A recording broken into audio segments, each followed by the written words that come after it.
everybody, it's Honest John again. Now, when word came out that the Russians had attacked our election, both Democrats and Republicans were alarmed. And both the House and the Senate began conducting investigations. Now, after Donald Trump became president, he insisted it was all fake news. But then news began leaking out that a lot of people in Trump's inner circle had been meeting with the Russians. And they all denied it. Jeff Sessions, Trump Jr., Mike Flynn, Jared Kushner, Paul Manafort, and many others all said it was ridiculous to even suggest that they had been meeting with the Russians. But then all of that was found out to be true, and they could no longer deny those meetings. So what they did was they lied about what the meetings were about. Manafort and Flynn are now under indictment. George Papadopoulos pled guilty and has been cooperating with the Mueller investigation. Now, the fact that Trump and his people lied their asses off about the meetings and their content is evidence that they did something wrong.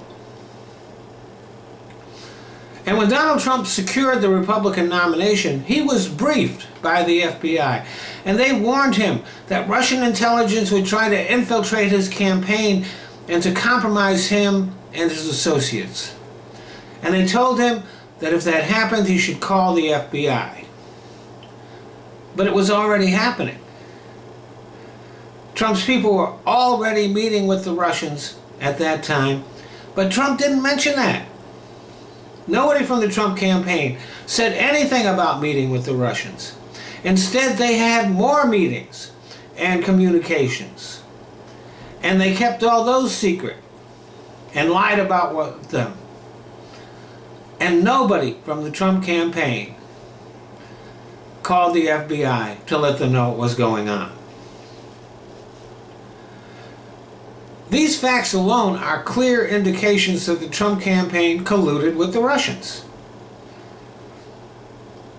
But as the evidence has grown against Trump, Republicans have not only refused to focus on it or even acknowledge it,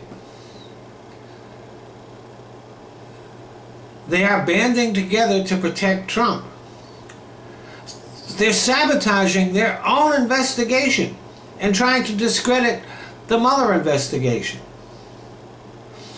It began with Devin Nunes, but has now spread throughout the House and the Senate, even to House Majority, the House Speaker, Paul Ryan. The Republicans are even demanding documents and interviews with FBI agents from the Mueller investigation, which they will promptly leak out, jeopardizing that investigation. In short, what they are doing is they're not just siding with Trump, they're siding with Russia. They're siding with Vladimir Putin.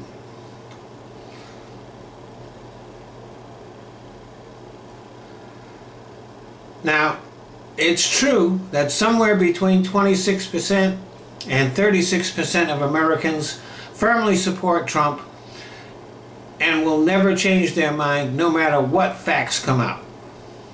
But the great majority of Americans, even a lot of those that voted for Trump, no longer approve of him. They've become convinced that Trump is a traitor. And the Republicans are trying to cover it up. Don't forget, the attack on our elections was an act of war against the United States. And for the Trump campaign to collude in that is treason. And if the Republicans become the party that betrayed its country,